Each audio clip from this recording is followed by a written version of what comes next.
Welcome to Breathe Well. I'm Coach Erin. I am an exercise physiologist, breathing coach, and wellness expert. Today we're going to talk about what stress breathing looks like in your body and if you fall into that dysfunctional breathing kind of category, especially under stress. We can be breathing in a way that's creating more stress in our body day to day. And so not only might we have some mental challenges going on or emotional challenges going on that are making us feel stressed, the way we are breathing can also be creating more stress. So your breath will change depending on, your emotions and what you're going through. We need to understand that because if you're breathing in a way, any one of these 4 ways that I give you, over a long period of time, you're going to put yourself in that chronically stressed, sympathetic nervous system state, and you can stay there just through the way you're breathing. The first thing that I usually see in clients, if they come to me with a stressed breath, is mouth breathing. They're throughout the day, and I want you to try it if you can. Breathe out of your mouth and put your hands on your chest.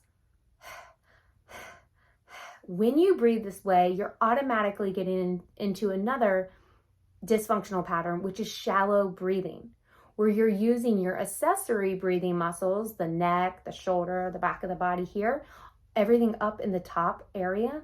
You're using accessory breathing muscles to do your primary breathing movement, which should be coming from the diaphragm, which is tucked up under the rib cage. And since we can't see our diaphragm, sometimes people, like we can see our bicep, some people find this difficult to connect with their diaphragm. If you've been breathing out of your mouth with your hand on your chest, you feel that you're going to automatically breathe more shallow. Now shut your mouth and breathe through your nose and notice if the breath goes a little lower. If when you inhale, you're using more of the diaphragm and not the upper muscles, this chest, neck, and shoulder area. If you breathe in this way, just shutting your mouth can make a huge difference. If you think about it, we're breathing 20 to 25,000 times a day. If you're breathing incorrectly throughout the day with those accessory breathing muscles, you might even have some, aches and pains that are unnecessary.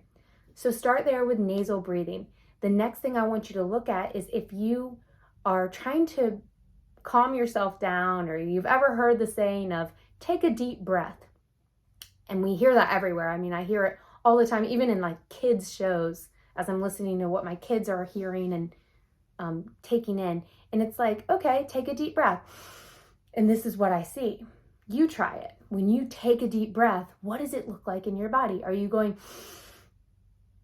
that would be a stressed breath. So you're literally trying to overcome stress with more of a stress breathing pattern. It doesn't make any sense. What you need to understand is that when you inhale like that, your diaphragm moves up higher versus inhaling and letting the diaphragm lower down, flatten out, and the ribs expand out. We get a nice stretch. You should get a nice stretch, 360 degrees, even in the pelvic floor, on a proper inhalation. But if you're doing this, I'm trying to relax, and you're breathing in that manner, or you're like I see so often, just understand that that activates the sympathetic nervous system response. It activates stress, or it creates that stimulation in the body. Just like if a car came across this video right now and tried to take me out, I would go, that's a stress breathing pattern. Do not breathe that way if you are trying to decrease stress and anxiety in the body. Put your hands on your ribs if you're able to, shut your mouth, and breathe through the nose. You should be able to feel the ribs expand outward, laterally. You should be able to feel the stretch on the base of your pelvic floor, on the low back, in the belly. Okay, so think about it as a 360-degree breath, not just a belly breath. That doesn't give you the full picture. 360-degree breath on your inhale. Your shoulders and your neck don't need to be the primary muscle here. That's another thing I see. Finally, I see when we're looking at the nasal breathing pattern, when we're looking at paradoxical or reverse breathing pattern, where you're lifting up vertically versus expanding out horizontally. The last thing I see, and this is really associated sometimes with trauma, things that you've had in your past, maybe a habit you picked up in childhood, or just like high levels of concentration and kind of disconnection and little awareness. But I see when people are stressed, they might hold their breath. So it's like this tightening of the stomach. It's usually up on an inhale, and they're just holding it. And that's creating so much tension in the body because first off, they've inhaled in the wrong pattern. So they're here up in the shoulders. They're bracing, right? And when they finally do release, and they almost don't even know this is happening, they go into an over-breathing pattern to kind of take the extreme of recovering from that breath hold. Now, I use retention practices in my training with my clients to help them become slower breathers. And there's a very big difference between doing box breathing, where we use retention to help you increase your tolerance to CO2 and those types of things. There's a big difference between that and this tightening, this holding, this bracing for impact. We see this happen when people are in front of a screen and they're emailing. Maybe they're anticipating an email or they're really, really focused. They might hold their breath. When you usually start to breathe again, you're going to breathe much more rapidly and much more quickly. I call this irregular breathing. All right, so we might hold and then we recover. Hold and recover. So now you can see a few different ways that your breath will change when you're under stress. The wonderful thing about breathing is that it can happen automatically, but it can also happen consciously, and you can use it as an intervention. I like to think of the breath as the most optimal inside-out tool to stress management, because we usually go for a lot of external ways to manage our stress, and some of those are fine, some of those are healthy, some of those are not healthy. You know, some people might cope with alcohol, they might cope with isolation, they might cope with overeating, they might cope with a habit that might not be so good for the body.